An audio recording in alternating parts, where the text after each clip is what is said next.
U.S. Navy history arriving.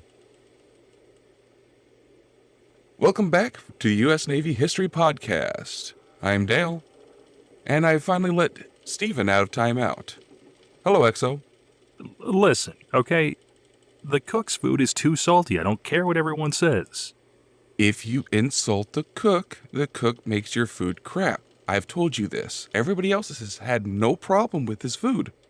Well, everybody else just has poor taste. One of these days you will learn, and I will give you a plaque on that day. Aw, thanks, Captain. You're welcome. It will say no longer an idiot. So, we're going to be starting on the second and finishing the second Barbery War. So, you ready to get underway? All right, let's start Barbery War 2, Electric Boogaloo. Barbery War, the sequel. So this was also known as the Algerian or Algerine War. It was fought again with the Ottoman Empire's North African regencies of Tripoli, Tunis, and Algeria, which are the Barbary states. So the end of this war brought an end to the American practice of paying tribute to the pirates and helped spark the end of piracy in that entire region. So run that one by me. I could have sworn that we ended that practice after the last Barbery War.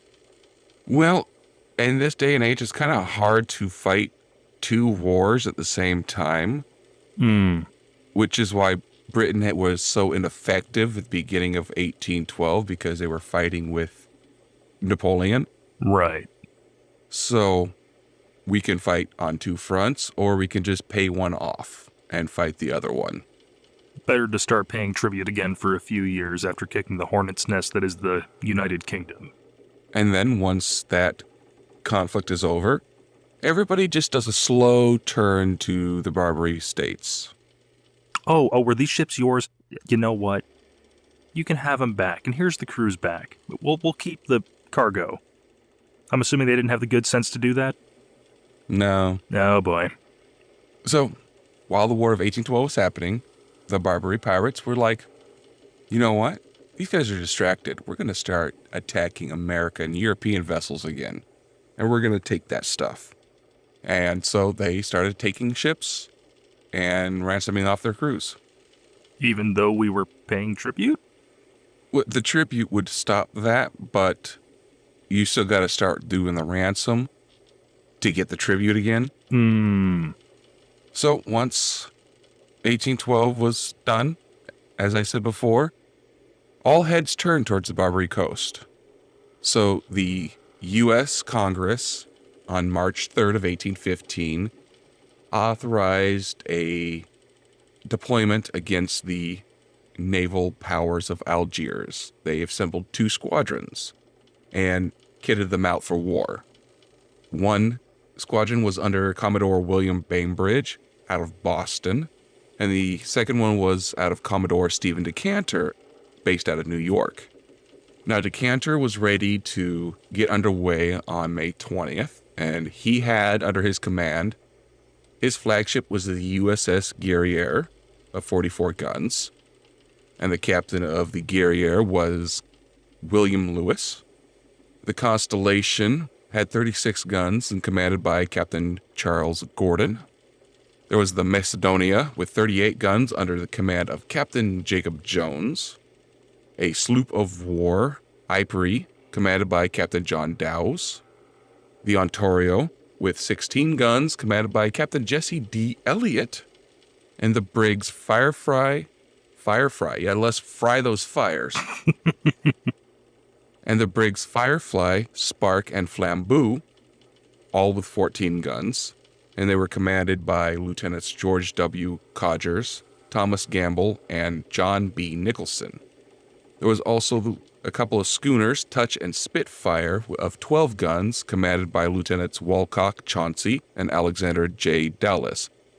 Oh, I was going to say, compared to the first Barbary War, the crews are going to be a lot more experienced between being actively at war for the last 2.5, 3 years, I'd imagine. They're a lot more experienced, and there's a lot more of them.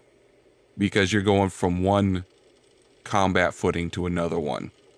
Now, Bainbridge, he was slow to get his crews together, and so he didn't leave until July 1st, which means he missed all the action. Oh, poor guy. So, Decanter, he was en route to Algiers, and he encountered a Algerian flagship called the Mushada. And in the battle off Cape Gata, he captures it. Well done.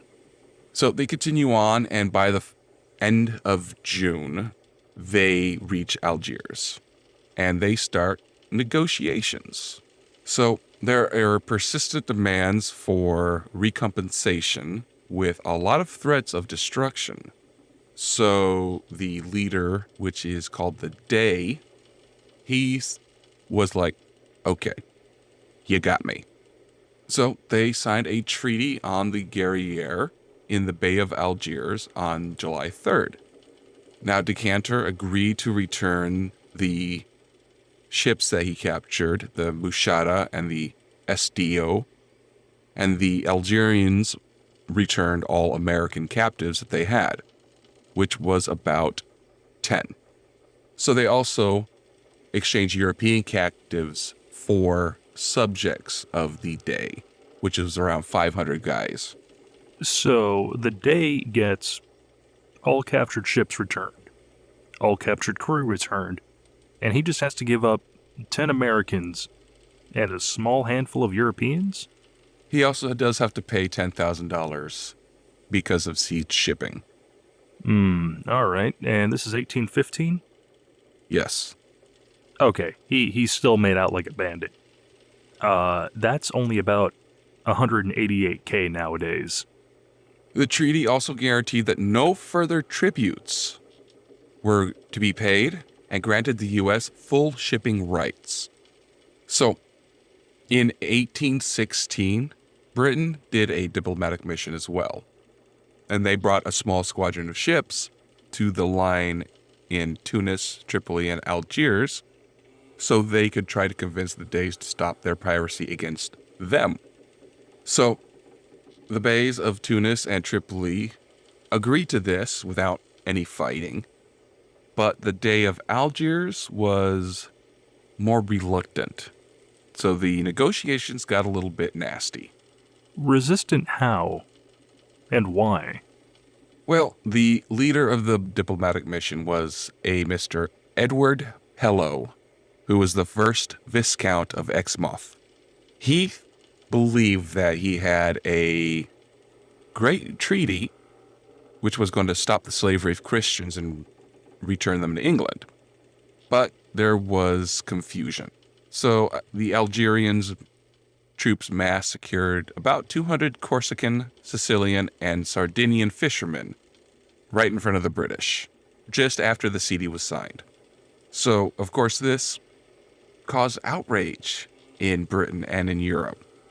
And this is why his negotiations were seen as a failure.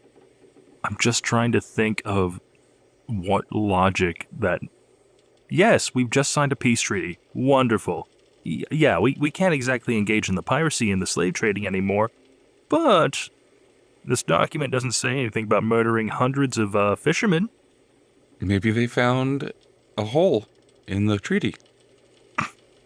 Except that he was ordered to go back and complete the job, and to punish the Algerians. Understandably. So he got together a squadron of 5 ships of the line.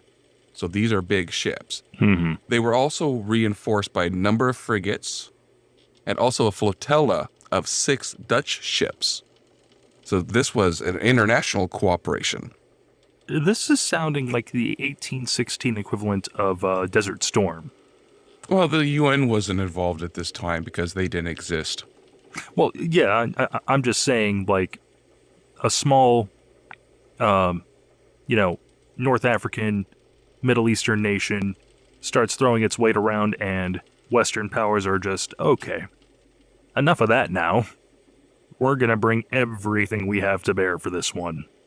Well, when you murder 500, what was it, 500? I think it was 200, you said. When you murder 200 fishermen just after signing a peace agreement, that's going to tick off a lot of people. Oh yeah, no, I'm not saying that the UK or the Netherlands or anybody's overreacting to this. This is a very understandable response. I'm like, I guess what I'm saying is that level of international cooperation of, hey, those folks, we all agree that we're not fond of them at the moment, and we're all agreeing to get along for the time being just to make sure that we can mess them up and teach them a lesson. That wasn't that common in this era, right? Like, aside from Napoleon relatively recently, in regards to the history, I can't think of anybody else that had a lot of Western powers all agreeing, all right, that guy's the one we're going to mess up. Well, this is also only 2 countries. Oh, it was only 2? Yeah, it was the Dutch and the English. Okay. So there was another round of negotiations in August on the 27th of the next year, and these negotiations didn't go anywhere. So this fleet of English and Dutch ships, they bombarded Algiers for 9 hours. So this attack pretty much destroyed the corsairs of the day and the shore batteries of his, which, accepted him to accept a peace offer on the terms that he had just rejected, because the Viscount warned that if they were not accepted, he would continue the bombardment. So the Dey accepted these terms, but here's the kicker. It was a bluff. The fleet had already expended all of its ammunition. The bombardment will continue until terms are agreed upon. Okay. Thank goodness we were so. Yeah. So this treaty was signed on September 24th of 1816, which ended up freeing 1,083 Christian slaves, the British consul, and the U.S. ransom money was repaid. Good. So, the years immediately following this brief conflict, there's no general European wars for a while. So this allows the Europeans to build up their resources and then challenge the Barbery power in the Mediterranean again. So this goes on for about a century, and then Algiers and Tunis becomes colonies of France. And then Tripoli returns to the control of the Ottoman Empire. And then we go all the way to 1911. Italy takes Tripoli because of a vacuum power left by the Ottoman Empire when they fell. And then the Europeans remain in control of the government in Eastern North Africa until about the mid-20th century. And then by then, of course, the dreadnoughts have dominance of the Mediterranean Sea. So that's the Second Barbary War. Not much there, is there? We were involved for that for like maybe a week or two. We spent more time sailing there and sailing back than we actually spent fighting them, it sounds like. Yeah, it was not. The First Barbary War was A couple years, if memory serves. 4 years. Yeah, a lot of it was blockading and patrolling, but Yeah. this was a weekend trip practically. Yeah, this one was started in 1815. We had, on the U.S. side, 2 whole battles, 2 engagements, which we will be getting into here shortly, and then peace right after that. Pretty much it's on the way there, we fight 2 engagements, we show up on their doorstep and say, hey, stop it, or else. And they were like, you got it, dude. And then the Europeans and Barbery were still going through that for another year themselves. But all in all, yeah, it was about a year and a half in total for everybody to stop being stupid. So one of the 2 battles, one was the Battle off Cape Gata. We had reference to that one earlier. So this happened on June 17th of 1815. So when Decanter left New York, he had orders to destroy Algerian vessels and to bring the Dey of Algiers the terms for peace to get them to stop attacking American shipping. Yeah. So he gets to the Strait of Gibraltar on June 15th, and that's when he's like, well, now the mission begins. I'm in enemy territory. So he figures out that a number of Algerian cruisers had just gone through the Strait of Gibraltar right before he did. So Decanter goes, you know what? I'm going to chase them. I'm going to cut them off before they can get home. So he has 9 vessels in his fleet, and he finds the flagship Ushada, which has 46 guns off of the Cape of Gata, which is there in Spain. So, of course, this guy sees 9 ships and goes, well, I'm heavily outnumbered. I'm out of here. Understandable response. But, of course, he was overtaken by the squadron. So they're fired upon from the Constellation, gets heavily damaged, and the admiral himself is wounded. So the Algerians decide to try to go for a neutral port in the Spanish coast. But the Constellation was right there on them. And then the sloop Ontario was able to close in, and they both just hammer the frigate. The Algerians decided to try musket fire when they got really close.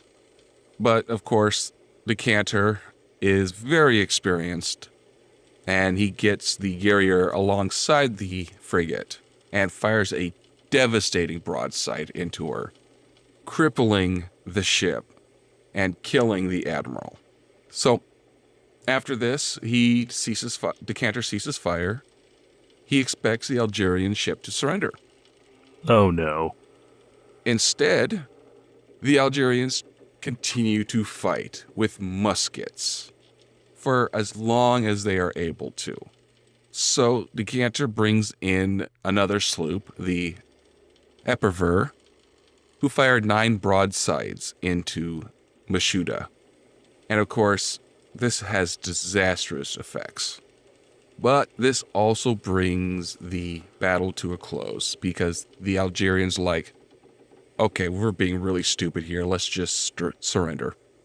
So, at the end of all this, 406 Algerians are captured, with pretty much all of them being wounded.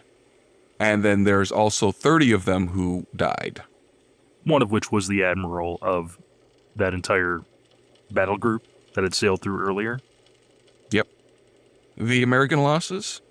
4 dead, 10 wounded on the Guerrier. No other casualties on any of the other boats. And most of these casualties were due to a gun that exploded. Oh, like a cannon misfiring? And Yep, a cannon went boom, and that's where most of their casualties came from. Huh.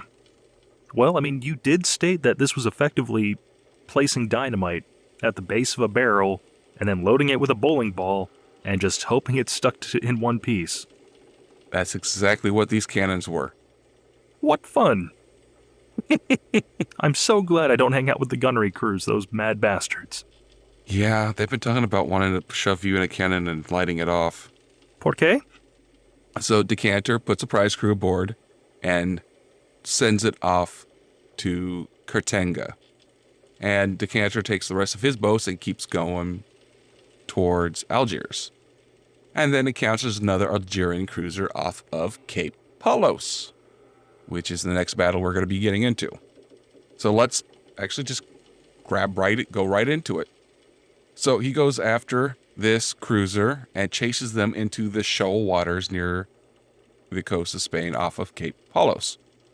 Now, he was very concerned that his larger vessels might get beached, so he sent his smaller vessels, the USS Epervier, USS Spark, USS Torch, and USS Spitfire, to deal with the brig. He's like, oh, you saw what I did to the last guys. You guys got this. Plus, I don't want to beach myself. Yeah, makes sense. So they fight a short engagement. It lasts about half an hour. And then the Algerians begin to just jump off the boat and surrender. So as these guys jumping off the boat, they lower their small boats and start rowing towards the beach. The Americans start firing on these boats as well, and they sink one. And then after that one goes down, everybody just freezes where they were. They're like, okay, we're done. Just tell us where you want us to go. Well, they're a lot smarter than the first ship. So this was 80 captured men, and they lost 23. So after this one was taken, they also sent this one off to Cartagena. And then, of course, both of these ships were returned to Algiers when the treaty was signed. And then, of course, the Decanter Squadron regrouped and went to Algiers and forced the Dey to terms, which wasn't very hard. I went to Algeria and all I got was this silly treaty. Well, it's not a silly treaty. It was a very good treaty. It was a very good treaty. I'm just shocked at how short this was for, our Navy compared to the first time around. But, again, this is after they've had almost 3 years against one of the major superpowers of the world at the time. Yeah. All it took was 2 battles, and they saw reason. Went a little bit different for the British, but yeah. That first ship, you said it was making for, just any neutral port it could get to since Spain was neutral in this war. And in that situation, what's the policy? If 2 ships are engaged in hostile activity because of wartime, if one of them gets out of international waters and into the waters of a neutral nation, suddenly they're no longer fair game because they're on sovereign territory of a party not involved? Not necessarily. It depends on how gutsy the captain is. He could continue the chase, and as long as he can aim his shot well and not hit any Spanish things, but more than likely he might have just blockaded the port, waiting for them to come back out, like the British did to us over in Spain as well during the a number of different wars up to this point in time. Okay, and I'm guessing whatever nation that in that situation, the nation that the ship being fired upon would flee to would probably not be thrilled about it either, because now their neutrality is being threatened because one party is now, seeking asylum in their waters because another party wants to sink them. So it's like, we can resupply you if you can pay for it. You can stay here if you're willing to pay the docking fees if you need to do repairs, but, shove off. We're not protecting you. It might not even go that far. They would have just closed their ports to them. They would have to just sit there until they can effect their own repairs and try to escape. Or, most of the time, the ports wouldn't accept them. They would not give them supplies. They would have been like, this is not our fight. You can't be here. Oh, okay. So that is a really big gamble if somebody's trying to do that. Well, it would allow them to get there and lick their own wounds while not being fired upon. But then they're also trapped there until they're able to leave. So it can be effective to repair yourself, but you're not going to get any support. Gotcha. So I thought that with the USS the Sullivans in the news, we might want to go ahead and talk about her instead of going on to the West Indies anti-piracy operations. That sounds good. Tell me a little bit about the Sullivan. Well, the reason why she's in the news now is because she is sinking, or was sinking. She is a World War II destroyer. The whole number is 537. And she's a museum ship in Buffalo, New York, sitting right there in the Erie. And apparently she developed 10 holes in her hull and started taking on water. And that's been fixed now? Last I heard, it has been fixed. The water has been pumped out, and now they have cleanup and repairs to do. So, USS the Sullivans, DD 537, is a Fletcher-class destroyer. She was named in honor of the Sullivan brothers. As you can imagine, that's probably named after somebody. They were George, Francis, Joseph, Madison, and Albert.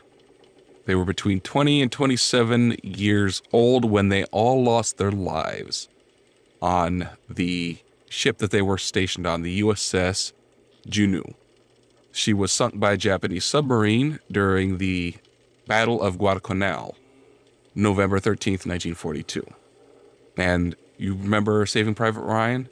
I was going to say, isn't that the group of brothers that inspired that whole, I forget the name of the policy, but, you know, do your damnedest to make sure that there's at least one surviving brother? Well, that was all fake. Yeah. This was real. Yes, This was the greatest military loss by one American family during World War II. Mm-hmm. And I do know that after those four brothers passed away, that it became pretty standard procedure to avoid putting family members in the same unit to minimize the chances of, you know, one family suffering so much of a loss. Well, it was never very smart to begin with. The only reason this happened with the Sullivan brothers is because they said, if you want us to serve, we are serving together. I don't know why they got away with that, but that is reportedly what happened. So they put them all on the boat together. So the USS the Sullivans saw service in both World War II and North Korea, and the Sullivans was assigned to the 6th Fleet, and she was also a training ship before she was decommissioned in 1965. So in 1977, she was processed for donation to the Buffalo and Erie County Naval and Military Park in Buffalo, New York. And she is a museum ship and is open up until, she started to sink for public tours, and hopefully will be once again. So in World War II in North Korea, then, was she primarily just escort duty and keeping an eye out for enemy submarines? Well, we'll get into her whole career. Oh, okay. Yeah, I'm not ending it there. Okay. We haven't focused on one ship before. This is uncharted water for me. Yes, it is. So, let's get into a little bit of her stats real quick. So her keel was laid on October 10th of 1942, and she was launched April 4th of the next year. And a lot of times these boats are sponsored by someone, and this was sponsored by Mrs. Thomas F. Sullivan. Okay, so what does that mean exactly? Because I'm assuming that Mrs. Thompson S. Sullivan didn't foot the bill for a good chunk of this ship. So the sponsor is actually named by the Secretary of the Navy. It is an honor that is bestowed to be named a sponsor. Their role is that they will participate in some of the milestones in the life of the ship and the experiences. Oh, okay. So if she wished to attend, she would be the person, why am I drawing a blank on what it's called? Smashing the bottle of champagne on the hull. Yeah. And of course, the Mrs. Sullivan is the mother of those 5 sailors who were killed. Right. So she is commissioned in September 30th of that same year, and then decommissioned in January 7th of 1965. Then her name was taken off the list of active duty ships, December 1st of 1974. Now, her call sign was November Indigo Delta Unicorn, and her motto was, "We stick together." As stated, she's a Fletcher-class destroyer. She displaced 2,080 tons. Her length was 376 feet 6 inches, her beam 39 feet 8 inches, and she had a draft of 17 feet 9 inches. Now, what's the draft? Like waterline to main deck? Waterline to bottom of the boat. Ah, okay. Thinking in the wrong direction. Yep. She was powered by 4 oil-fired Babcock and Wilcock boilers. and she had 60,000 horsepower. For propulsion, she had 2 General Electric geared steam turbines and 2 shafts. She had a top speed of around 35 knots, which to you guys would be 40 miles per hour. And she had a range of about 6,500 nautical miles. Her crew complement was 336, and she was originally built with an armament of 5 5-inch 38 caliber guns, 10 40 millimeter AA guns, 7 20 millimeter AA guns, 10 21-inch torpedo tubes, 6 K-gun depth charge throwers, 2 depth charge tracks, 4 5-inch caliber guns, 2 3-inch caliber guns, 4 40 millimeter anti-aircraft guns, 4 20 millimeter anti-aircraft guns, 2 Mark 32 triple torpedo tubes, 2 Hedgehog weapons, which is it's a forward-throwing anti-submarine weapon. Okay, so a depth charge you launch off the bow rather than dumping off the aft.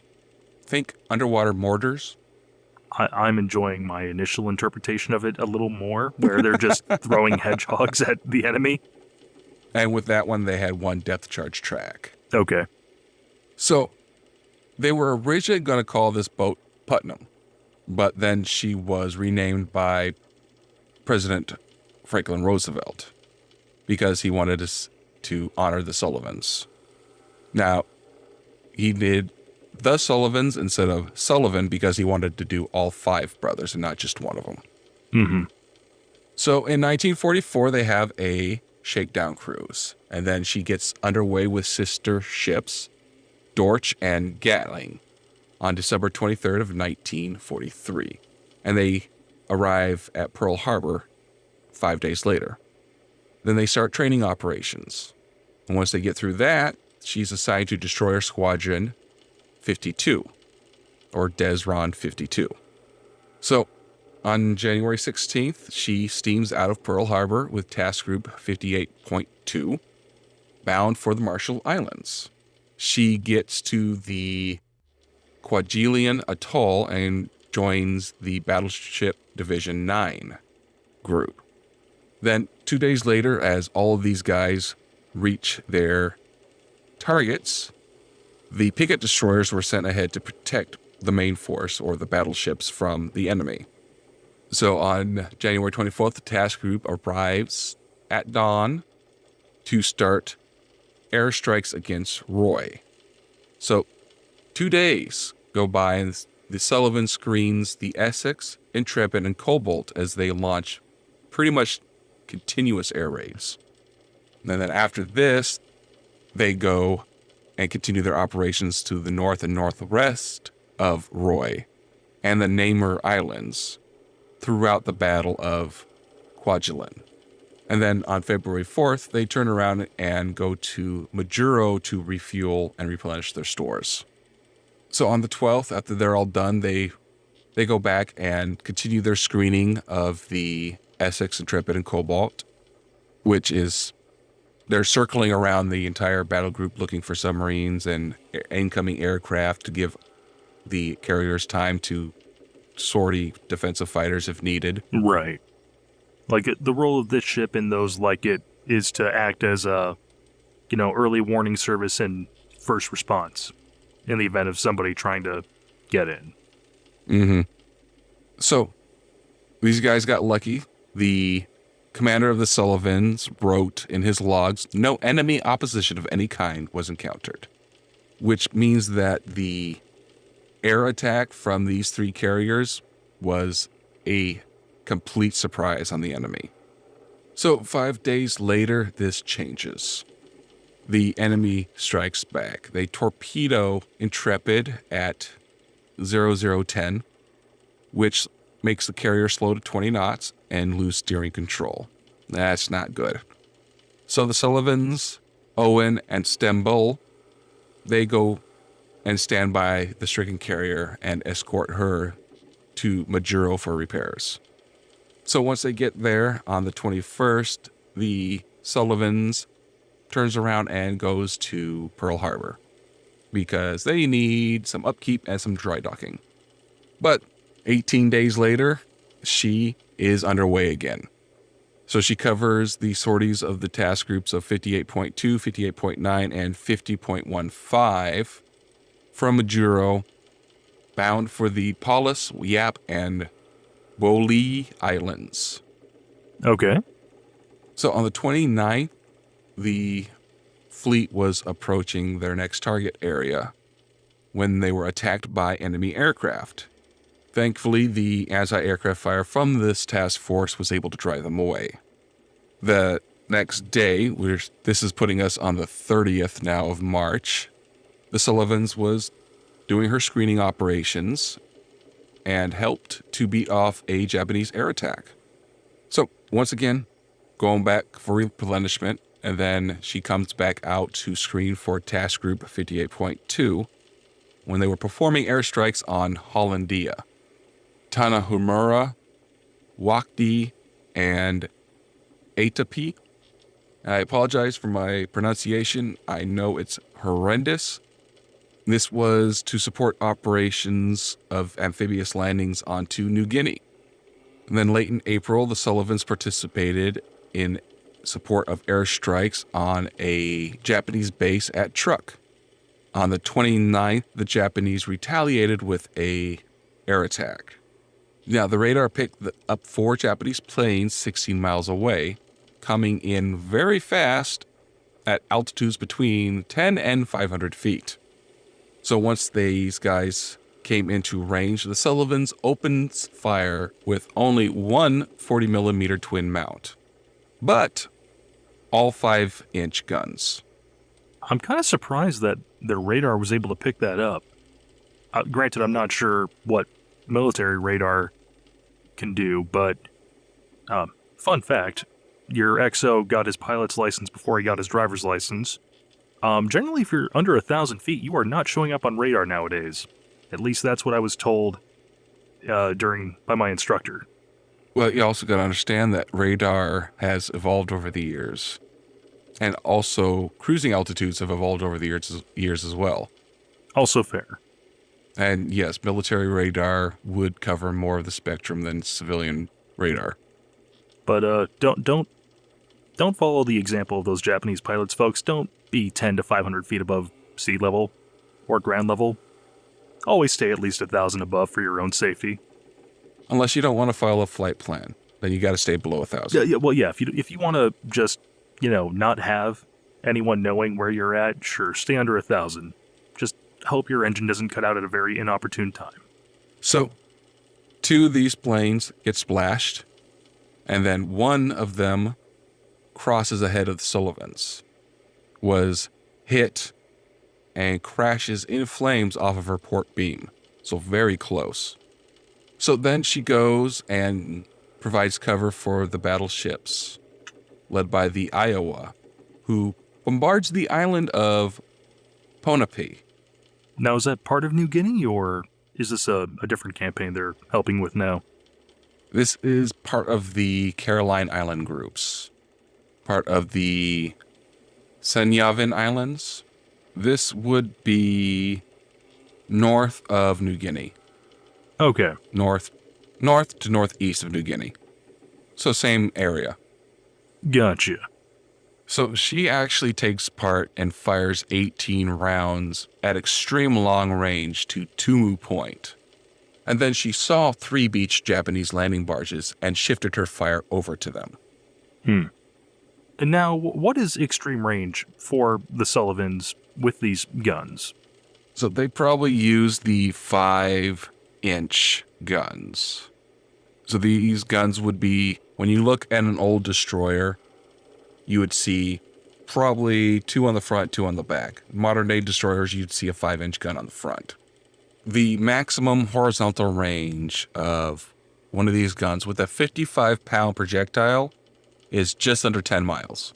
What? Just under 10 miles.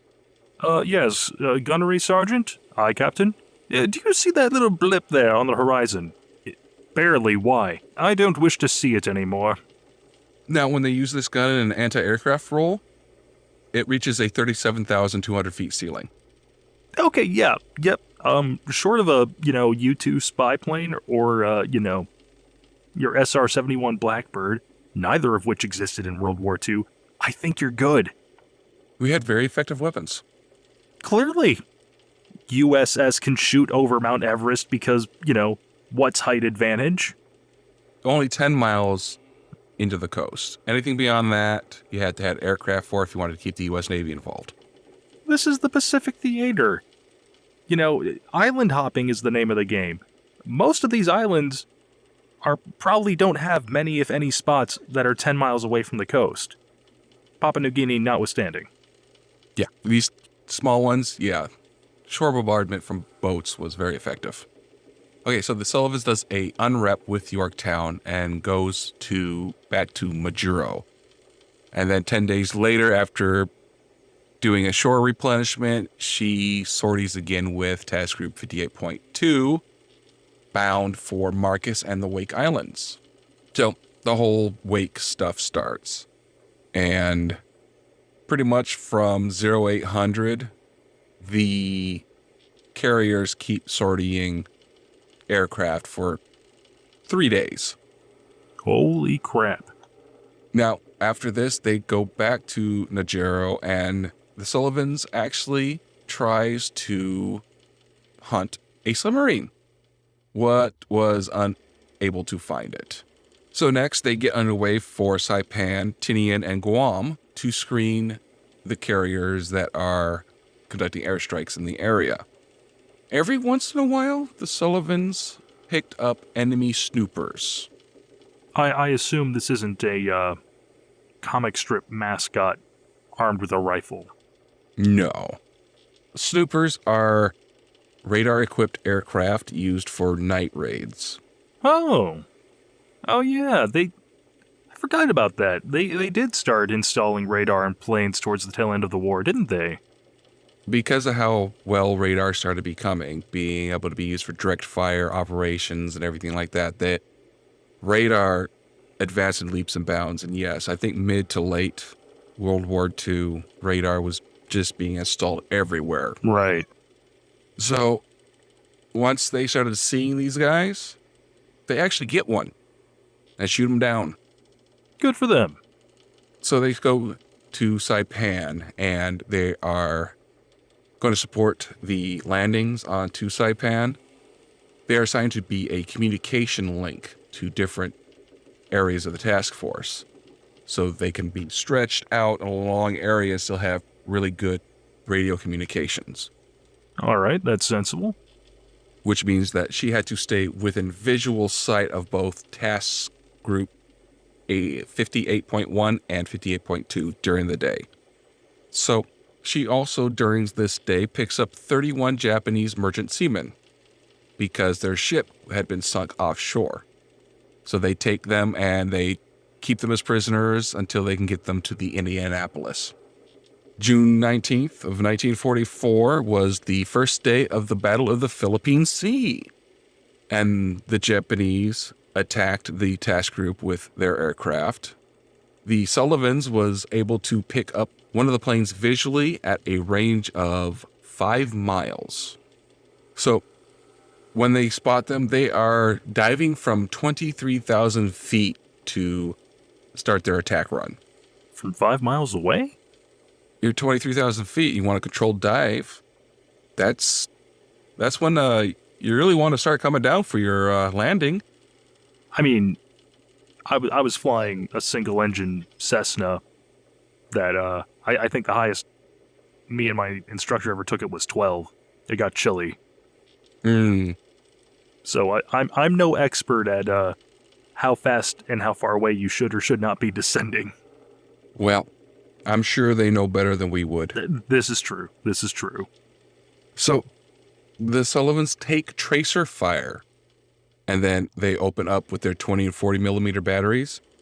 And moments later, the plane just crashes just short of the horizon. So they got them far out. Well, you fill the sky with enough flaming hot lead, something gets hit eventually. So next, She's again screening carriers on June 30th. During this battle, the Sullivans served as a fighter direction ship for TU 58.2.4. And on Independence Day, the Sullivans joined Bombardment Unit 1 to conduct a shore bombardment of airfields, shore batteries, and other installations on the west coast of Iwo Jima. So these huge boats opened fire at 1500, and of course, smoke and dust soon obscured targets all along the western shore of the island, which of course makes spotting difficult. And then the Sullivans, they opened fire at 1548 on planes parked on the airstrips. So after 3 salvos, they commenced hitting twin-engine, quote, Bettys parked in revments along the strip, blowing up 5 planes and putting 8 other planes out of commission by shrapnel. Then they spotted a enemy LST, and they opened fire on that, and the stern of that enemy ship started to catch fire. And then the USS Miller closed to finish the vessel off. So from July 7th to the 22nd, this task group was operating to the south and west of the Marianas, conducting airstrikes on Guam and Rota Islands, and then goes back to Saipan to replenish their stores. So early in September, the Navy was preparing to take Paulus. The Sullivans supported neutralizing airstrikes against Japanese air bases in the Philippines. On the 7th, she was on radar picket duty and kept doing that through the 10th. On September 12th, they noted an increase in air activity, observing a lot of bogies. Heading in what direction? They seemed to be orbiting formations, like they were trying to spy on them or something. So the carriers continued their air raids. The Sullivans go and did a unrep with the USS Massachusetts, BB-59, but the sea was too high for this to be done safely, and the Sullivans collided with the battleships. Oof. Which damaged her hull and superstructure. So she was undergoing repairs alongside a repair tender, the Dixie. And a heavy storm comes up and blows her and a bunch of other destroyers away from this tender. So she drifts free downwind, and of course her crew was woken up in a hurry. So she had to light off her boilers real quick, get steam in those pipes so she could get control of what the storm was carrying her. But she has another collision. Now, there's a lot of smaller boats there as well, and the Sullivans was able to rescue 4 men before a small boat sunk. So 3 days later, the storm finally finishes, and they return to get their overhaul done. Yeah, the much needed one at this point. Then in October, she's able to get underway again, and she is back with carriers doing screening sorties and things of that nature. And she is actually on the 12th of October, the first boat to be able to spot the Japanese aircraft coming in to perform a raid on them. So for 6 hours, 50 to 60 Japanese aircraft continue attacking this battle group. And then just after sunset, the Sullivans sights a bomber coming in low and open fired on it.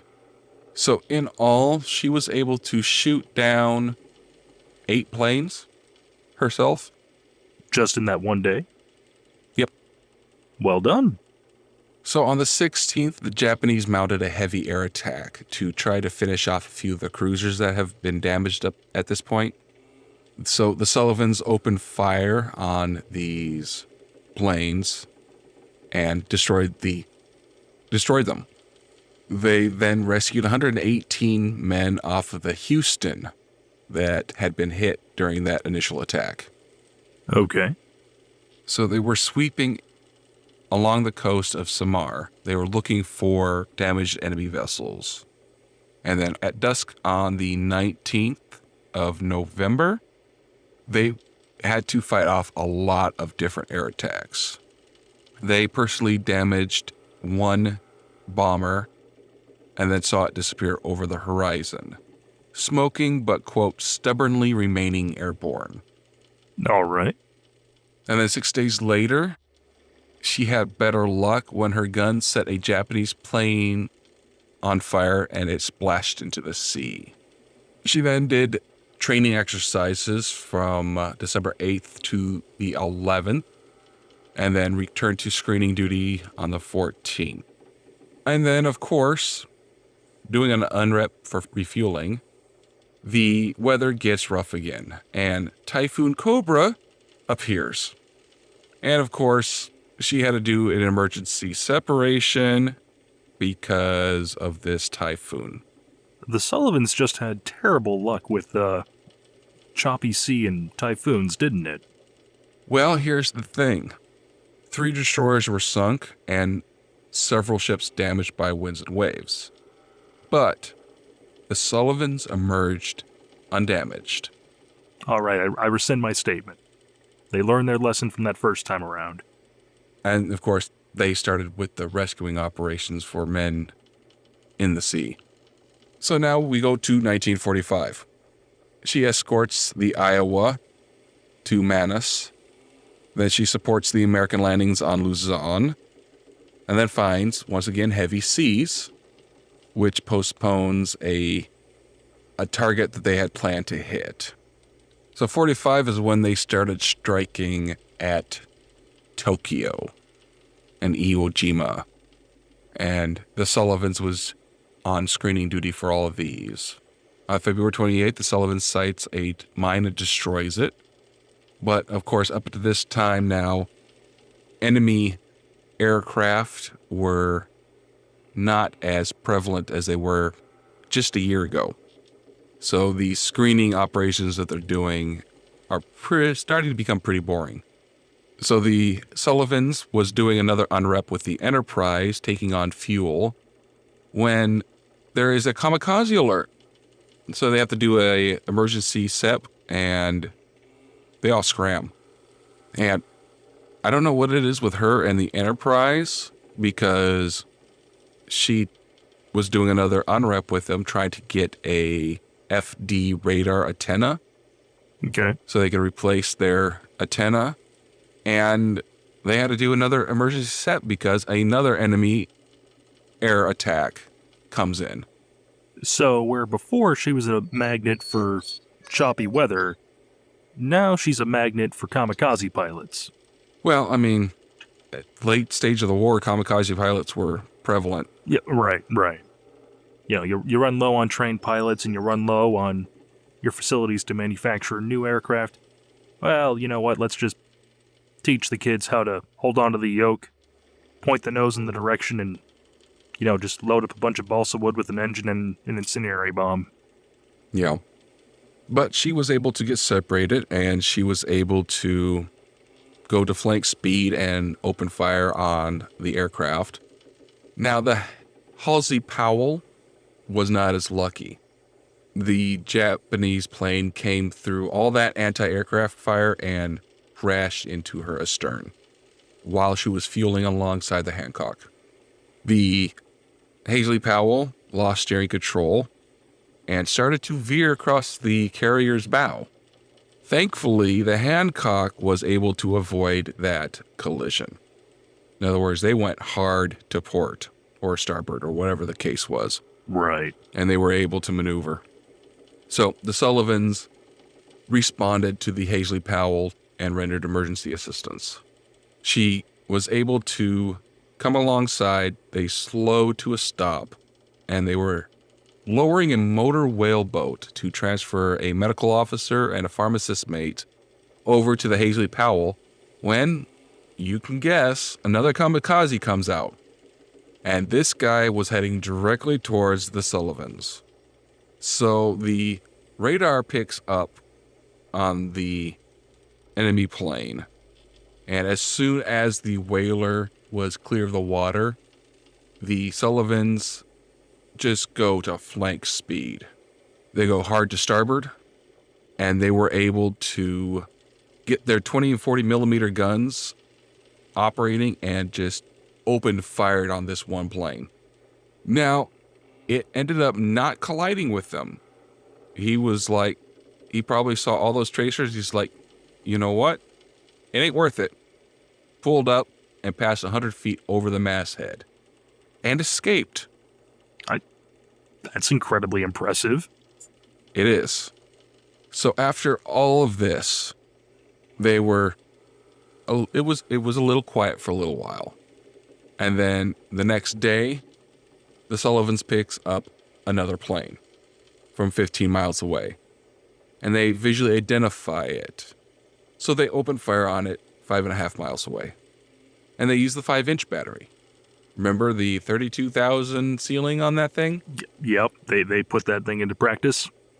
Now, the Hazley Powell, she was like, you know what? I'm joining in too. And under fire from both of those boats, this aircraft did not make it. She got splashed about 1.5 miles from the boats. So was it that 5-inch gun that got the plane, or was that just them trying to flex by making that shot? No, it was a 5-inch. Definitely.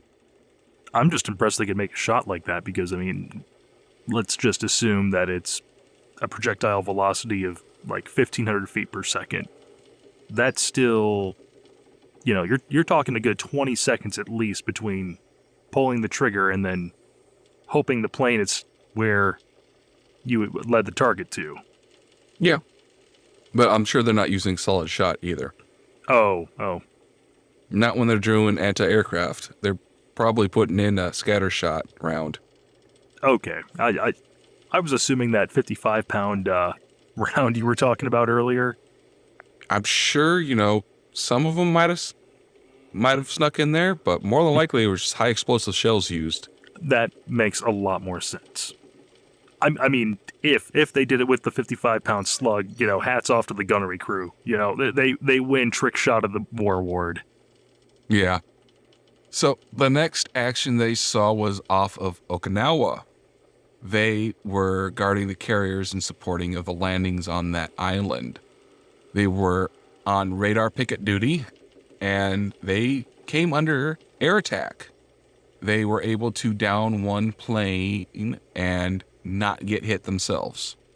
And then, I don't know what it is with her and unreps, but she was doing an unrep with the Bunker Hill taking on fuel, and another kamikaze alerts causes them to do a emergency breakaway. At least they have plenty of practice at this point. Yeah. I mean, even nowadays, that's how we usually ended an unrep, by practicing an emergency breakaway. We really did. They were not hit by a kamikaze, but the Hazelwood and Haggard were. But they both survived. All right. And of course, throughout the entire invasion of Okinawa, kamikazes continued to plague them. And the kamikazes targeted everything from landing craft to battleships. On May 11th, the kamikaze crashed into the Bunker Hill, and the Sullivans went to that carrier to render assistance and picked up 166 men who were forced over the side by fires.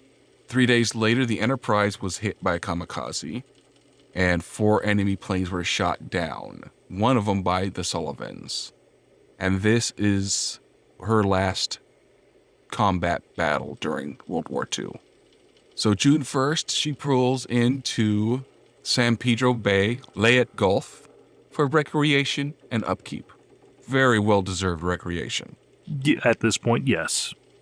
More than earned it. Then she went over to Pearl Harbor and then to Mare Island, California to get overhauled, which is why that was the end of the war for her because the war ended while she was being refitted. She was then decommissioned in San Diego after they decided, well, war's over, we don't need more ships anymore. So she was placed in the Pacific Reserve Fleet. So now we get into Korea. She stayed decommissioned at San Diego until May 1951, when they began to start her reactivation progress. They needed to expand the fleet because of the Korean War. So she was recommissioned July 6, 1951, and was soon heading to her home port in Newport, Rhode Island. So she conducted training exercises in 51, 52 over the winter in the East Coast and in the Caribbean, and then departed Newport on September 6th, bound for Japan. So after she reached Japan, she got underway to join Task Force 77 off of the eastern shore of Korea. And there she was doing screening for the fast carriers that were doing airstrikes on the enemy supply lines. She also supported United Nations ground forces who were battling the enemy forces there. And she remained on duty until October 20th, 1952, when she went back to Japan for a refit. After the refit, she went to Okinawa and then rejoined Task Force 77. And then when she got there, she resumed her screening activities and plane guard duty. So some MiG-15 fighters approached the task force, but the Combat Air Patrol of Grumman F-9F Panthers were able to down 2 of them and damage a third one. This was history's first engagement between jet fighters over water. Then in December 14th, she participated in blockading the Korean coasts. Her mission was to interdict seaborne traffic and bombard shore targets. So the Sullivans made contact with the enemy on the 16th off of Songjin, North Korea. And for the next few days, she bombarded railroad trains and tunnels. She liked to destroy railroad rolling stock. For some reason, she just loved it. Now, when you say rolling stock, like trains actively in motion or... Train cars, Okay. whether they're in motion or not. Okay. You know, rolling stock. I mean, I've never heard it called that. You're not a train guy. No, I just grew up around a lot of train tracks, so I just know, don't try and beat them, and if they're stopped, don't try and crawl under them. But remember, you put the penny on there and you will derail them. Oh, yeah, no, yeah, complete catastrophe, desolation for miles. They also destroyed depots and prevented repairs to railroad tracks and buildings.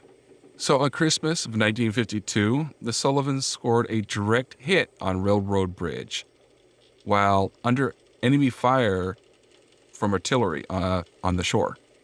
50 rounds splashed into the water right in front of them, never touching them. Huh. Good evasive maneuvering on the part of the helmsman. All you gotta do is stay out of the range.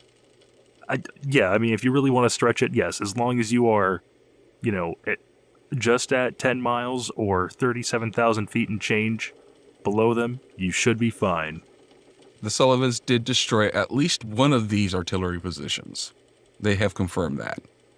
After this, the Sullivans was ordered home and left Japan on January 26, 1953. On the way home, they stopped at Okinawa, Hong Kong, Subic Bay, Singapore, Colombo, Ceylon, Bombay, India, Bahrain, and Aden. They just were like, war's over for us. We're going to stay in these places and have some fun. Now, Command didn't say we had to head directly home, right? And how much fuel do we have? Well, they stopped and refueled them at Gibraltar. That's still a vacation spot. But they got home on April 11th, 1953. Then, after that, she deployed with the 6th Fleet in the Mediterranean. She continued this through 54 and went back down to the Caribbean in 55. After 55, she kept flipping-flopping on the coasts from East Coast to West Coast to East Coast to West Coast. which probably wasn't too fun for their crews. 58 saw a communist threat to the security of Lebanon, and Dwight D. Eisenhower ordered American ships to land troops there to protect Americans and help stabilize the tense situation. Which, of course, when you bring military troops in, it stabilizes tense situations, doesn't it? Yes, nothing helps de-escalate a situation more than bringing in the military. Yeah, the reason we mention this is because the Sullivans supports these landings at Barbery. So after this, she comes back to the U.S. for a 3-month Navy Yard overhaul, and she has to do some training at the naval station in Guantanamo Bay, Cuba, which is a whole nother thing. But anyway. Wait, well, what year was this? 58. Okay, not Bay of Pigs then. No, but Cuba, Guantanamo Bay has been, the controversy. And I'm not talking about just the stuff everybody knows about. Oh, hello, G-Man. Yes, no, we're just talking about your wonderful vacation destination. Yes, nothing to see here. Moving on. They go back to Newport in March of 59. Yes, that's pleasant and not controversial. And they join a hunter-killer group that is formed around the aircraft carrier Lake Champlain. Wait, hold up. I thought aircraft carriers were named after presidents at this point. Nuclear carriers are named after presidents. Oh, specifically Okay. Except for the Enterprise. Oh, okay. Yeah, conventional ones, no. Oh. Nuclear ones, yes. And nuclear ones are not here just yet. Okay, so that's a recent thing. Yeah. Okay. She was used in a midshipman training cruise, and she conducted anti-submarine warfare operations during that cruise. She operated out of Newport until 1960, when she went to Key West, Florida. Now, when she was down in Florida, she helped rescue 5 of 11 survivors from a U.S. Air Force KC-97 Stratofighter that had gone down 40 miles off of the Florida coast near Cape Canaveral. Now, in 61, the Sullivans assisted the sea trials of the nuclear-powered fleet ballistic missile submarine Abraham Lincoln. So this is when the nuclear stuff starts coming in. And yes, the nuclear subs are also named after presidents. Huh. Except for the Nautilus. They participated in Operation Springboard after that, and while in the Caribbean, she visited Martinique. So, in April of 61, she comes back to Florida and starts intensive training because she had to prepare to cover a Project Mercury space shot. A Project Mercury space shot? What is that? It's a human spaceflight program. Oh! Project Mercury? Oh. I forgot that's what we started with. Yeah. This was the mission to put a man in orbit and bring him back safely. So, after this intense training, on May 5th, 1961, Commander Alan Shepard's Mercury space capsule, the Freedom 7, splashed down near Lake Champlain and was rescued by her helicopters. And the Sullivan was there. So she gets overhauled in 62 and then starts her new duty as a school ship. And that's for sailors that are past basic to be drilled in how to run a ship? This is more for officers. Ah, okay.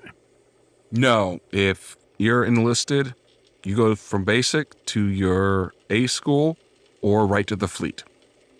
Or if you go to A school, after your A school, then you go right to the fleet. What's A school? That is the school you go to learn your job if you go in with a job. Oh, okay. So, like, if your job is going to be, like, one of the engineers. Yeah. Okay. Like, I went to basic training, then I went across the street to MMA school. And from there, I went to the fleet. Ah, I didn't know that your job in the Navy was to, throw down with fisticuffs. and put people in headlocks. What? You said MMA. MMA school. MMA. Wait, have you not been saying MMA this whole time? Machinist mate, A school. Oh, yes. Yeah, that's what I think of when I hear the word MMA. MM space A space school. Okay, see, I hear mixed martial arts. That's MA A school. So she served as a model destroyer so officer students could see and learn the fundamentals of destroyer operations, and then made training cruises for destroyer school. Okay.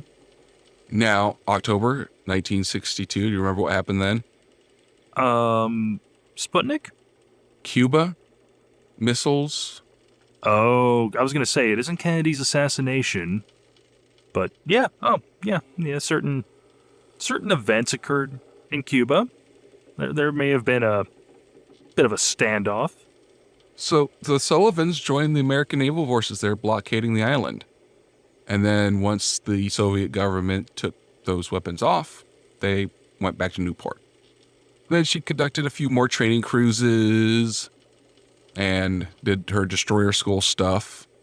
Now, the USS Thresher, which was a nuclear submarine, was lost, and she supported the emergency investigations of that disaster. This was in 63, off of Boston. Which I'm sure we'll go into that at a later date. 63, yeah, we're in 1815. So 1963, 1815, it's going to be a little while. So 63, 64, she continues her officer-student beating up things. And then on April 1st, she is transferred to the Naval Reserve Force, and she was put into storage over there at New York City. So storage just means mothballs and custodial crew to make sure that she isn't taking on water?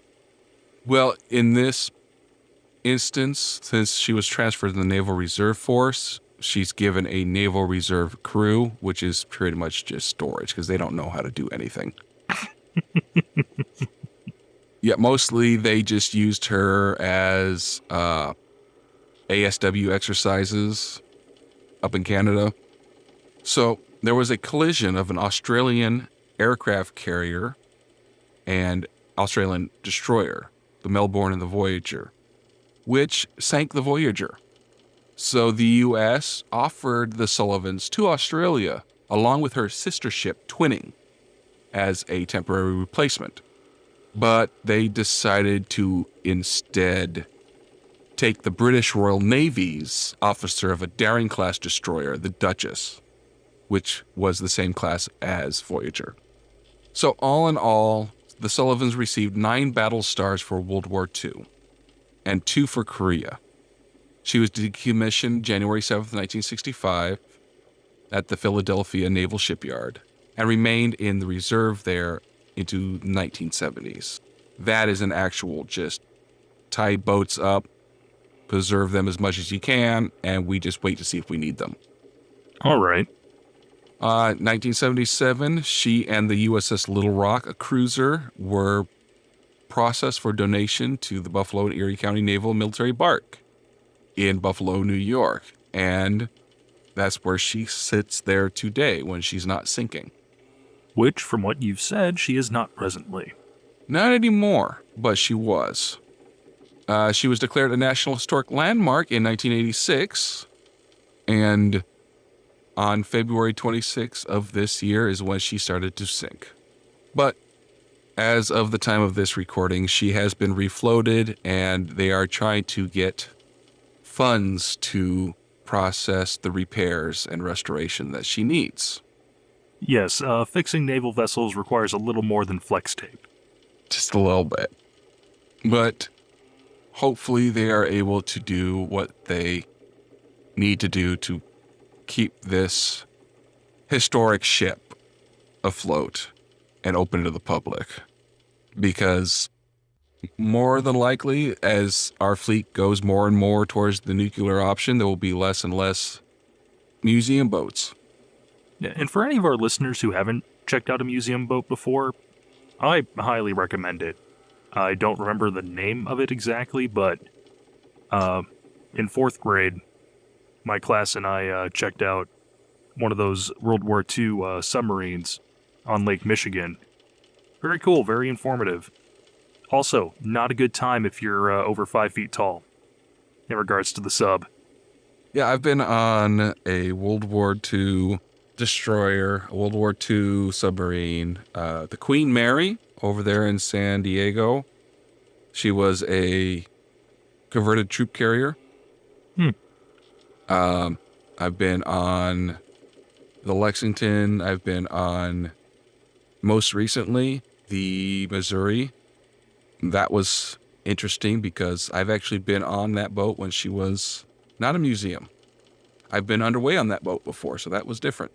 It's like, the gift shop's new. Yeah, but I'll tell you what is it? 30 years later, and she smells the exact same. All right, I think we're going to end it here for today. We ended up going super long because we got into the Sullivans that took a lot longer than I thought it was going to. We expected this episode to be maybe 25 or 30 minutes with the Second Barbery War. Who knew the Sullivans had such a colorful history? This was also our first time attempting to do a ship history, so let us know what you thought of that, whether you enjoyed it, whether you thought it completely sucked and you don't want to ever hear that again. Send us an email at usnavyhistorypodcast@gmail.com. You can also tweet at USNHistoryPod. And of course, you can leave us a 5-star review for the Second Barbery War and a 1-star review for the USS Sullivans. Oh, no, not a 1-star. We'll accept a 2 for that. Stephen, anything you want to say before those two men in black behind you grab you? I wish you all fair winds and following seas. Now, listen, fellas, I can explain the cigars, okay? Those I got from Canada. So, yes, it starts with a C, but completely... Hey, wait, where are we going? Hey!